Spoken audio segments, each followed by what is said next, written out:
Hey, what's going on, everyone? Welcome back to my channel. Today we have a very special guest, Demi. Thank you for joining us. How are you doing today? Thank you for having me. I'm very glad to be here and I'm doing fine. How about you? Doing well, doing well. I'm happy to have you on. I've been following you on YouTube for a while now, kind of since you started doing content about freelancing and online business, and really started watching a lot more of your stuff like during, the kind of pandemic period where everyone's like kind of inside and trying to figure out, what's going on with work. Yeah. So if you want to just give a little bit of an intro, kind of who you are, what you do, how you got into this whole freelancing world, that would be awesome. My name is Demi Bernice. A lot of people call me just Demi, and I live in the Philippines. I'm turning 26 years old by the end of the year. I have been doing online business or digital marketing for 5 years now, and I started as a freelancer. So I've been a freelancer, or I was a freelancer for 3 years, and then I shifted to coaching, and then now I'm Hmm. touching a little bit more of like being on the background and kind of like not being in the spotlight very recently. But Yeah. yeah, I've been teaching Filipinos freelancing for quite a while. And now I'm also teaching them a lot of, ways on how to make money online, not just on freelancing. So yeah, Hmm. that's it. Awesome. Yeah, no, that's I feel like a lot of people kind of go on that natural progression where it's like they start freelancing, they find out that okay, I can kind of do this, and then as you start to get more, work, then your time kind of goes down. So then you try to kind of shift it and Yeah. you're like, okay, now how can I maximize my time, kind of teach what I've learned. So that's awesome. It sounds like you're kind of in that phase now. But instead of going into the future, I want to go a little bit into the past a little bit because something I want to talk about for anyone watching that's thinking about freelancing or starting an online business, there's a lot of fear that goes along with it. And on my journey as well, when I was working a 9 to 5, I remember there was kind of a couple moments where I was like, you know what, this isn't necessarily the life I want to live, the career path I want to have. So on your end, is there any specific time, or was it something that was maybe more gradual when you knew like, hey, I'm going to do something with online business. I'm not going to go down the traditional career route. Oh, in my case, I was actually a teacher for an entire year. I taught Hmm. kindergarten students, Oh, and wow. that was because it's I think the common progression. You know, you Hmm. graduate in education. I graduated with a degree in early childhood education, and then I took my professional license, and then that to me was like, it's a predetermined path, and I felt like I really needed to teach for a year and just Hmm. test the waters kind of thing. And I honestly thought that it was going to be that for me, like it was Yeah. it, like I'm at the peak of my career. And because I really didn't think that there was any other opportunity out there, especially on the internet. I just thought the internet was used for Facebook and all these social media things, so I never really Yeah. thought that that existed. But then it was more of the stress for me. I wouldn't say that it was, like it just happened randomly or I figured out or I found a blog or something and like, oh, that's it. Freelancing is the right thing for me. I Hmm. really was looking forward into becoming an author. That Oh, was the okay. first thing. So from being a teacher and then I started reading books and then I thought to myself, I feel like I want to write my very own book because I grew up with books. Yeah. And so thinking or being into that route of trying to publish my own book, I started to also understand that there might actually be some authors out there that might be needing the things that I'm doing for myself.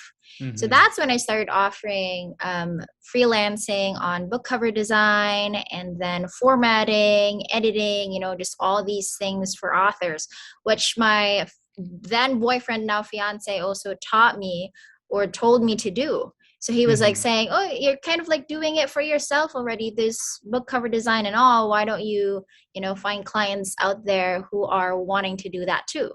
So that was the route that I took after I resigned because I just figured out that teaching wasn't really, something that my heart yearns for, or at least, Yeah. teaching Hmm. kindergarten pupils.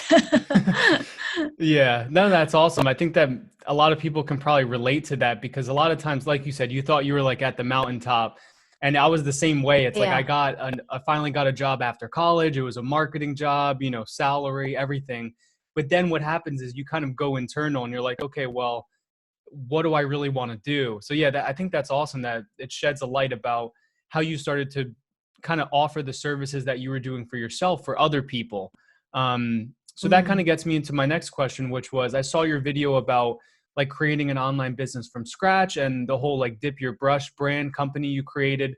So I think that's awesome, but I wanted to know like what inspired you to kind of make that shift between like the different kind of services you were offering previously and then what you're kind of offering now with that whole brand. I think that's just kind of an interesting progression.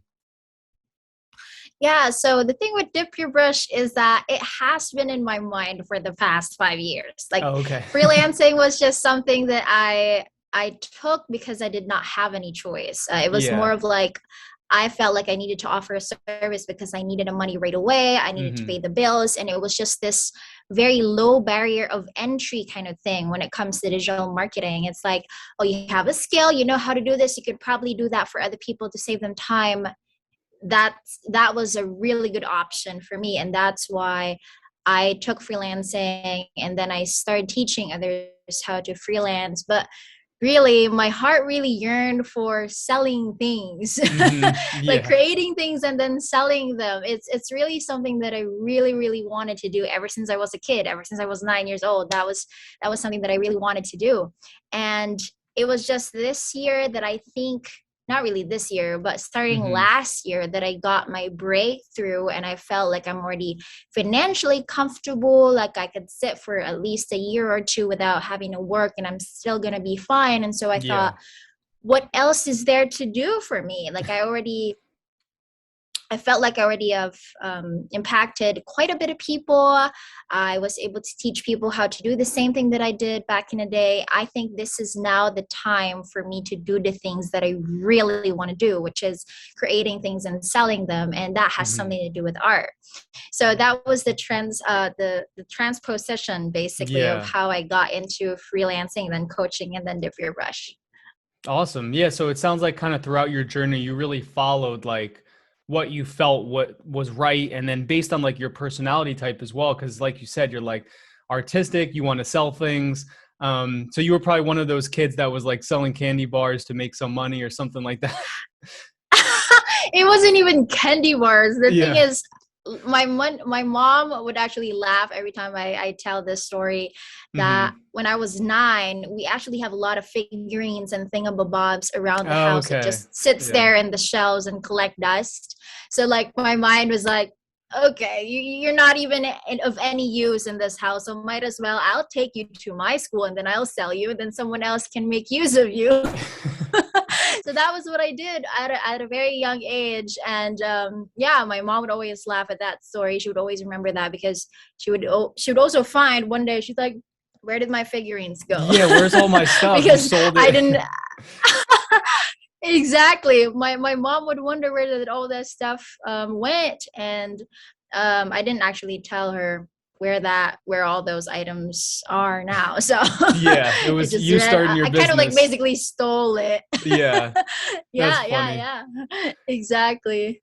Well, yeah, it sounds like you had that kind of entrepreneurial drive from a young age. And I think a lot of people who end up in online business, they're like, they always kind of had to have that deep inside of them. And that's something else I kind of want to touch on is like with digital marketing, that's kind of where I found my way as well. Like when I was at 9 to 5, I was getting hands-on experience doing, you know, Google AdWords, doing graphic design and things Mm. like that. And I saw you have a lot of videos about, I know obviously you're more of the creative type. So I saw one of your videos about like graphic design using Canva, which I love.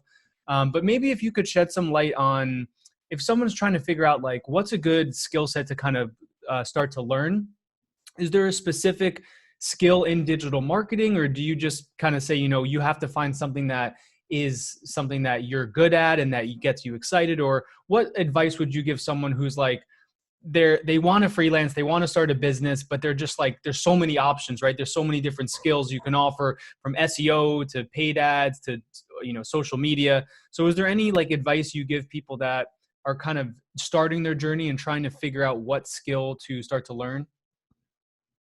Yeah, so first things first, in my case, I don't really like the idea of you being in a job or in a career that you don't absolutely love, or at least you're not interested in. Because Hmm. then, if you're interested in something later on, you would learn to love it.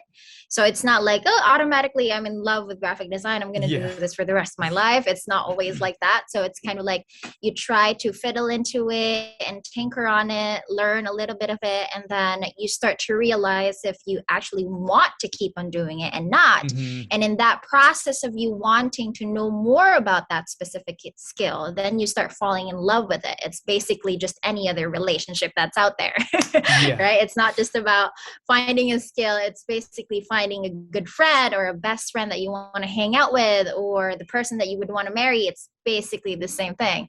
It's not going to be that love at first sight. And I Hmm. wouldn't ever want to suggest to anyone to kind of like go to website design because you heard someone earning a lot of money in website design. And that's usually what drives people to pick a skill, is Yeah. that if they heard someone that is earning a lot of money from that skill, then they'd be like, okay, let's go Yeah. do that thing. And I wouldn't really suggest that, because then you would find yourself getting frustrated, demotivated. You'd start to procrastinate. You're going to disappoint your clients. You're going to find clients from hell. Yeah. All these things, it's just going to become this downward spiral from there. And so if you're trying to find your skill, I would say first that try just observing your surroundings, like the things that you follow on social media, the people that you're following. What are these things that they're doing? Like, is there something specific that catches your eye, or Hmm. you want to kind of like learn, or something that you're interested in? And then start putting a little bit of your time on it, not the 100% yet, right? Yeah. So you start tinkering and following your curiosity and seeing if you really want to do that thing. And then later on, if you kind of like spent an ample amount of time on it, Hmm. there will be one point in that time where you're like, I actually enjoy this thing. And Yep. then Hmm. that's your go to signal that you might want to start offering that as a service. Because if you're enjoying it, then you're going to Hmm. start to love it. And then everything else will fall into its right place. So that's what I always tell people, is that never follow what other people say. Yep. Yeah. Because it's always you do you. There's going to be something that you're going to enjoy that other people won't. Like, for example, in my case, I enjoy scuba diving, and a lot of Hmm. people, when they see my Instagram stories, for example, oh, it's like, oh, it's about scuba diving again, can't relate. But Yeah. but I don't care, because that's my thing. We're all unique, and it's going to be the same thing with the skill that you're going to pick. And apparently you're going to earn more money with the skill that you fall in love with, because you're going to Yep. be so good at it that you're going to be part of the premium freelance service providers. Yeah. Like, that's how crazy it can get if you just start to fall in love with that skill. And again, it's not just going to be like love at first sight. Hmm. It has to be gradual.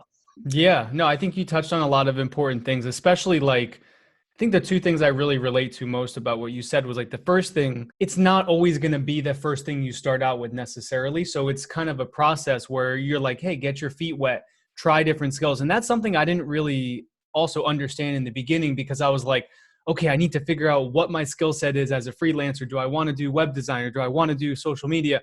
And I thought I had to kind of just go down that one path. But then what I realized was it's actually better to kind of find, like you said, what you actually like doing.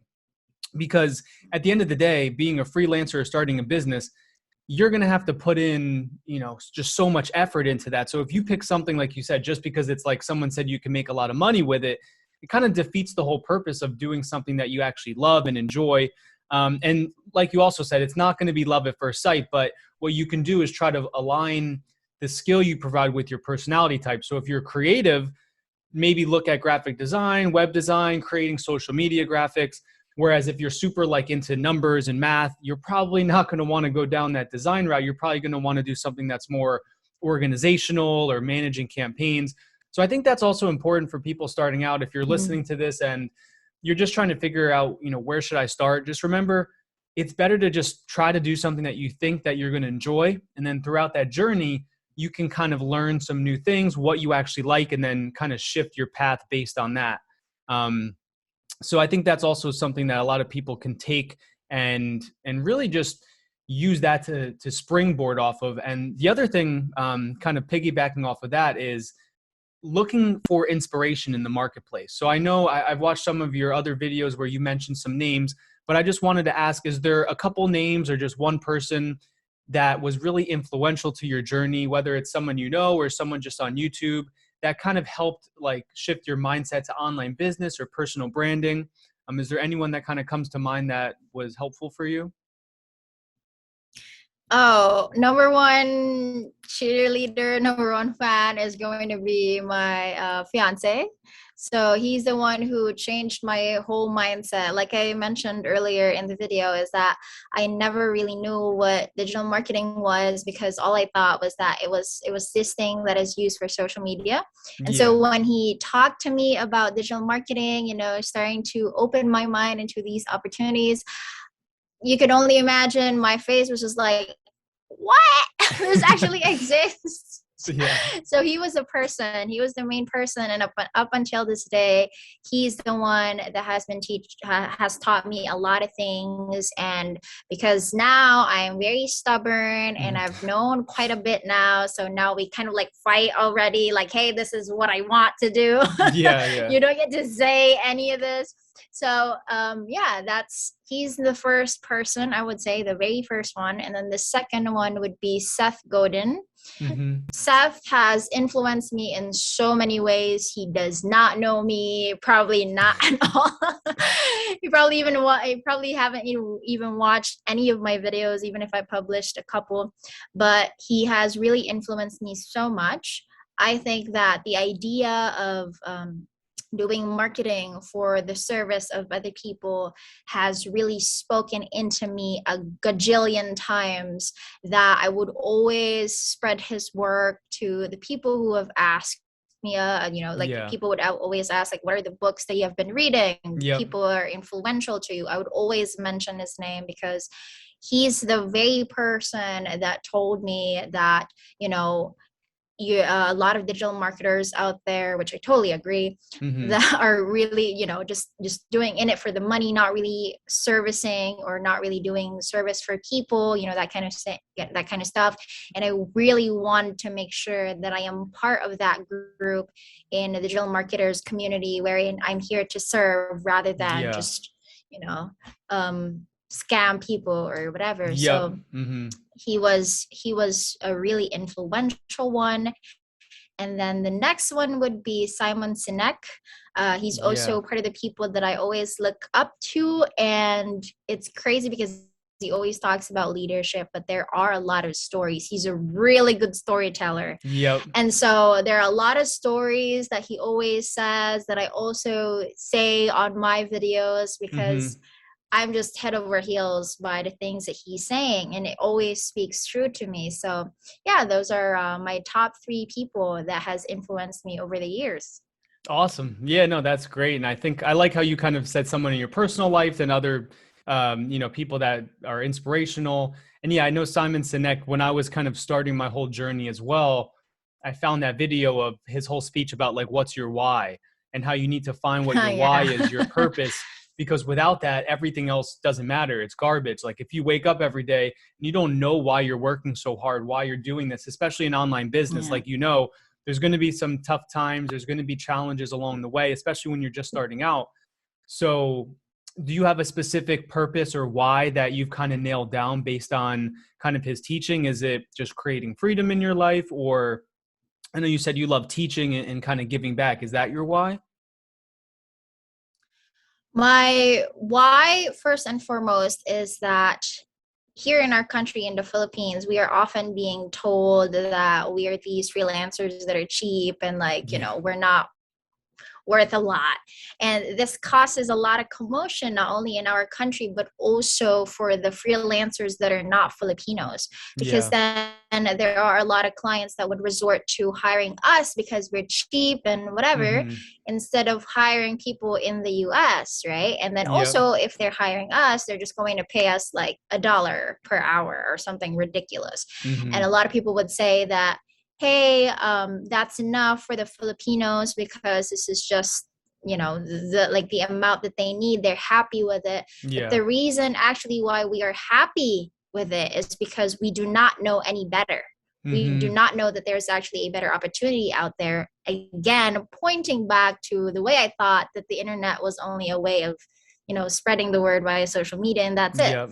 I never thought about these opportunities. And it's the same with everyone in the country that is wanting to have freedom. Mm-hmm. We actually do not know that it's possible for you to earn $3,000 per month in freelancing. It's possible for you to do this in freelancing. Like, no one ever told us that. And so that's part of my why, is to make people, firstly, Filipinos, to realize that they're worth more, Mm-hmm. especially if they train themselves to be amazing, Yep. right? Like, if you can't be worth more if you're just going to be settling for mediocrity and your skill is not even amazing. So Exactly. unless you upskill, unless you learn these skills that are valuable to your Mm-hmm. client, then of course you're going to be paid high, and there's a ultimate chance that you're going to get to that. Second is also to make the hopefully foreign clients realize that, regardless where you are in the world, you are supposed to be paid for by your value, rather. So you are supposed to be paid not because you are living in the Philippines and you should only be Mm-hmm. paid this amount of hour or whatever.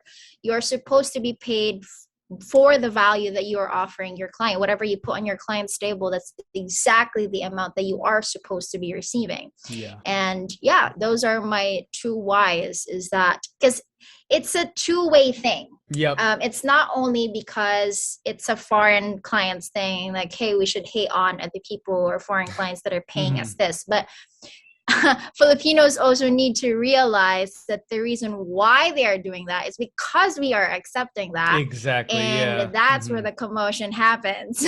Yeah. No, that So makes so those much are my sense. top two whys. That's Yeah. awesome. Yeah, that I think a lot of people can relate, no matter if you're in the US or not, but I definitely I understand that a lot of people reach out to me and they kind of bring that up as well. They're like, "Hey, well, I'm not in the US like you are. I can't charge this much money." And I try to kind Yeah. of rewire their brain because I'm like, "Hey, there are people that are going to accept that whatever $1 an hour, $2 an hour, but that's not you if you want to be successful. And you need to focus on not what everyone else is doing, but like you said, the value that you provide. Because there's always going to be freelance clients that hire just the cheapest person, but then there's also clients who want to actually hire the best person for their job. So I always tell people that as well, where it's like, you can't change necessarily where you were born, obviously, but you can focus on how good of a Exactly. service you can provide, how much value you can give back. And then over Mhm. time, that does lead to, like you said, learning new skills, getting better at what you're doing, and then you can kind of increase your rates from there.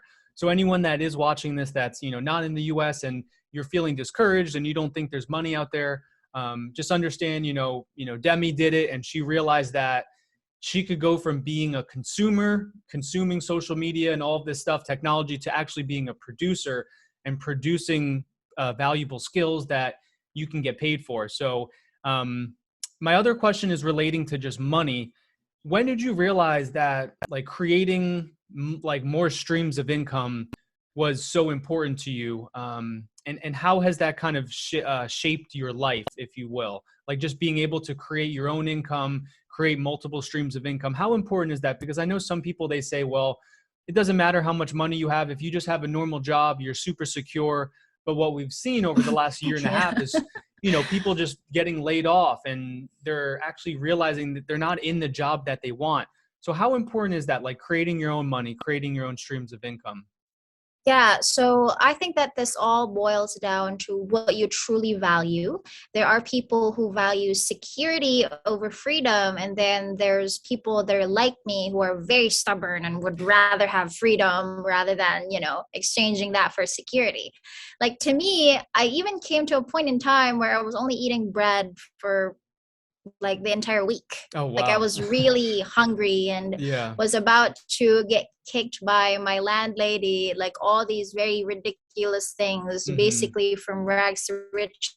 just kind of story. We all know how that's going to happen, right? Yeah. So that's also kind of how I got to where I am right now. And there are people that are still telling me like, hey, I don't really want to freelance, or I don't want to Mm-hmm. build an online business because it's so uncertain. And then I have people that I need to feed, my children, all that kind of stuff, which I totally understand. And there's nothing wrong with that.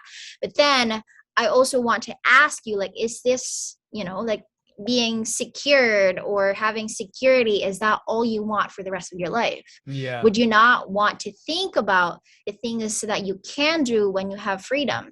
And that is why it's important for me to create my own stream of income or multiple streams of income, because I'm very stubborn. And when I want something, I'm really going to go get it. There's no way around it. Yeah. Even if you ask my fiance and my friends, like, I'm very stubborn. When I put my head on something, I'm really going to go get it. And it's part of that thing. It's freedom is so important for me that it comes, as part of my top priority. And so when Yeah. people tell me like, hey, even my mom, hi mom, if you're watching, I'm so sorry. but my mom would always say, hey, maybe you should renew your professional license, because Mm-hmm. I was supposed to renew it last year, December. And I didn't renew my license at all, because I did not see any point into it anymore. Yeah. Because like then I said, I have my own business now, like I feel very confident about it. And if, knock on wood, there comes a time where I'm going to have trouble in my business, I'm going to find my way around it. That's just what it Yep. is. There's no turning back on this one anymore. And, people are saying like, hey, your license is going to make you secure, Mm-hmm. education, da, da, da, da. It's just going to be this thing wherein I listen to it with my right ear. It's going to happen to go out on the left. Yeah. It's just going to be like that. For me, I don't really listen to that kind of stuff anymore, because, I've been in this field for 5 years, just running the treadmill, and I know how Mm-hmm. this works in and out. And so I'm super confident now. But like I said, when it comes to priorities, it's going to be different for each and every one of us. I Yep. even recall really putting freedom in a silver platter for Mm-hmm. someone in my team then. And I told him, I said, this is what you're going to make every single year, just become full-time with us, because I really, really love him and the work that he does. Yeah. But then what happened was he turned down that very freedom that we kind of like offered him Wow. in a silver Mm-hmm. platter. And he said, no, I'm going to go back to my employment job. And you can only imagine, me and my fiance was like, Mind blown. Like what? what? Like that Yeah. was, Like we what? were so mind blown, really, because I have no idea how one person just turned down the freedom like that. And we Yeah. gave him like no logins, no specific login times, just give us the proper, deliverable on that specific day. We have no problem with you, we love you, that kind of stuff. Yeah. And we were really preparing everything for him. We were very much willing to spend this amount of money to pay him monthly, and he said, nope, this is not going to happen, I'm going to go back to my employment job. We would like, That's crazy. wow, okay, like Yeah. it really is crazy for us. But then, like what I said, there are people that are valuing security more than freedom. Yep. So regardless if you put that in a silver platter, they're still going to go back to that thing, because that's what they value. Yeah. And we cannot really do anything about that. So yeah, that's basically it. It's a matter of values and priorities for Yeah. me. I think that's awesome the way you put that. And it's like, if you do have the same sort of kind of spirit that, both of us do, and you're listening to this, I think that's a really good piece of advice to understand, is that you always have to go after what you want in life, not what someone else wants for you, not what your parents want. Everyone has their own agenda, but only you know what is right for you. And that's why I do tell people, if you are interested in freelancing, starting your own business, putting that energy into just trying it out. Like, you can always go back to what you were doing before. If you just have a normal job, that's not going anywhere. But what is going somewhere is your time. And the sooner you get Mm. started, the better, because you can figure out, is this right for you? Do you want to go down this path? Or do you, like you said, just want to have security and do the minimum to kind of get by? And I think some people want that, which is fine. But other people, and a lot of people, freelancing is a booming industry. It's growing every year. they're realizing that they do want to have that freedom. So I really appreciate you kind of sharing a little bit into your journey. If there's anywhere, anywhere people can find you that you want to promote, now's your chance. Just let people know where they can watch your content. Oh, so the best way to look into my content and follow me would be on YouTube. I'm at Demi Bernice on YouTube. And yeah, basically everything else follows. You're going to be able to see my Instagram and that kind of stuff. But the best way would really be on YouTube because I am publishing one video a week. And hopefully it is to your liking. So yeah. Awesome. Well, yeah, everyone go follow or subscribe to Demi Bernice on YouTube, watch her content. And once again, I really appreciate you coming on. This was awesome. I feel like we got into some good content that's really going to help people out that are interested in online business. So thank you, Demi. I appreciate it. Thank you so much for having me. I would be happy to come back. Awesome. Yeah. Till next time. I'm sure we have so much more we can kind of get into. So yeah, maybe we'll do a part 2 soon. But until then, I appreciate it. And everyone out there, I look forward to your success. Hey.